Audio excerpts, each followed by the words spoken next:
Hospitals లో gyms, కసరత్తుల treatments. పూర్తి వివరాలకు చదవండి రేపటి సాక్షి దినపత్రిక. దేశవ్యాప్తంగా ఉన్న అక్రమ కాల్ సెంటర్స్ పై సిబిఐ దాడులు కొరడా జలిపిస్తున్నారు. ఏకకాలంలో దేశవ్యాప్తంగా పలు చోట్ల తనిఖీలు చేపట్టారు. విశాఖలో సాగర్ నగర్ ప్రాంతంలోని పలు కాల్ సెంటర్స్లో సోదాలు నిర్వహించారు. మురళీనగర్లో 5 నిందితులను అరెస్ట్ చేశారు. వీరు విదేశీయులే లక్ష్యంగా చేసుకుని సైబర్ మోసాలకు తెగబడుతున్నట్టు గుర్తించారు. FBI ఇచ్చిన సమాచారంతో సిబిఐ అధికారులు ఆయా సంస్థలపై నిఘా పెట్టారు. తొలుత థానేలోని కాల్ సెంటర్ నుంచి 140 మంది వ్యక్తులను అదుపులోకి తీసుకుని విచారించారు. మరింత సమాచారం మా ప్రతినిధి నరేష్ విశాఖ నుంచి అందిస్తారు. నరేష్, ఏం జరుగుతోంది? సో డూప్లికేట్ కాల్ సెంటర్స్ అంటూ వార్త.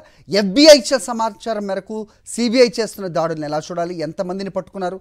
ఏంటి మీ దగ్గర ఇన్పుట్స్?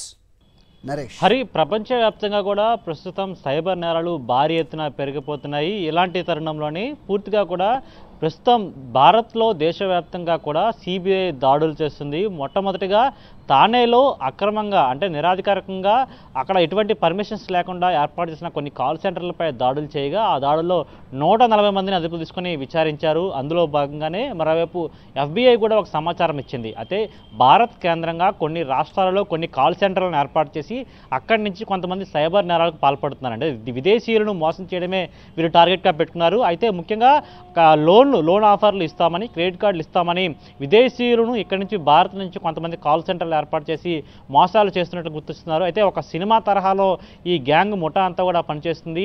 భారత్ వ్యాప్తంగా అనేక రాష్ట్రాలలో కూడా ఈ అక్రమంగా కొన్ని కాల్ సెంటర్లను ఏర్పాటు చేసి ఈ విధంగా మోసాలకు పాల్పడుతున్నట్లు గుర్తించారు. అందులో భాగంగానే FBI ఇచ్చిన సమాచారం మేరకు సిబిఐ అధికారులు మొట్టమొదటిగా థానేలో ఈ దాడులు నిర్వహించారు. ఈ దాడుల్లో మొత్తం కాల్ సెంటర్ సంబంధించి 140 మందిని అదుపు తీసుకుని విచారించిన తర్వాత అహ్మదాబాద్ కేంద్రంగా ఈ ప్రధాన సర్వర్ పనిచేస్తున్నట్లుగా కూడా అక్కడికి వెళ్ళి అహ్మదాబాద్ ప్రాంతంలో కూడా గుర్తించారు. ఆ ప్రధాన సర్వర్ ఉన్న ప్రదేశంలో కూడా కొంతమంది అదుపులోకి తీసుకొని విచారించగా హైదరాబాద్, కోల్కతా, విశాఖపట్నం కేంద్రంగా మరికొన్ని అక్రమంగా ఉన్న కాల్ సెంటర్లు పనిచేస్తుందని, వీటి ద్వారా విదేశీయులనే టార్గెట్ చేసుకొని లోన్ ఆఫర్లు, క్రెడిట్ కార్డు ఆఫర్లు ఇస్తామంటూ కూడా సైబర్ నేరాలకు పాల్పడుతున్నట్టుగా గుర్తించారు. అందులో భాగంగానే విశాఖపట్నం రావడం జరిగింది సిబిఐ బృందం. విశాఖపట్నంకు వచ్చిన సిబిఐ బృందం 5 అదుపులో తీసుకుంది. సాగర్ నగర్ ప్రాంతంలో ఉన్న ఒక కాల్ సెంటర్పై దాడులు నిర్వహించి కంచరపాలెంలో వీరు 5 అదుపులో తీసుకున్నారు. అదుపులో తీసుకున్న తర్వాత వీరిని రిమాండ్ చూపించిన తర్వాత వీరి దగ్గర నుంచి మరింత సమాచారం తెలుసుకునే ప్రయత్నం అయితే చేస్తున్నారు.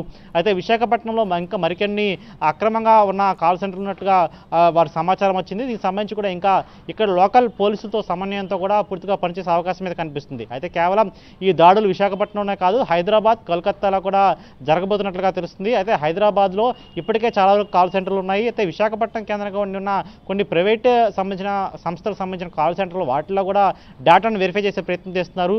అయితే చాలా సాఫ్ట్వేర్ కంపెనీకి సంబంధించి కాల్ సెంటర్లో వారికి ప్రధానంగా ఉండే విదేశీయుల నుంచి వచ్చే లైన్ అకౌంట్ ఏది ఉంటుందో వారి దగ్గర నుంచి సమాచారం మేరకు వారి దగ్గర నుంచి కొంత డేటాను వీరు తీసుకొని ఈ విధంగా అక్రమంగా కొన్ని కాల్ సెంటర్లను ఏర్పాటు చేసి ఆ డేటా ఆధారంగా విదేశీయులకు ఫోన్లు చేసి వారిని లోన్ ఆఫర్లు, అదేవిధంగా క్రెడిట్ కార్డు ఆఫర్లు ఇస్తామంటూ మభ్యపెడుతూ అనేక లక్షల కోట్లు కూడా ఈ సైబర్ నేరాలకు పాల్పడినట్టుగా FBI గుర్తించింది. అందులో భాగంగానే FBI ఈ కీలక సమాచారాన్ని సిబిఐకి ఇవ్వడం జరిగింది. అదే సిబిఐకి ఇవ్వగానే అహ్మదాబాద్, కోల్కతా అనేక ప్రాంతాల్లో కూడా దాడులు నిర్వహించింది. అందులో భాగంగానే విశాఖపట్నంలో కూడా దాడులు నిర్వహించింది. అయితే ఈ అరెస్టుల పర్వం అనేది భారీ ఎత్తున పెరిగే అవకాశం కనిపిస్తుంది. కేవలం విశాఖపట్నం నగరంలోనే 5 అరెస్ట్ చేయడం జరిగింది.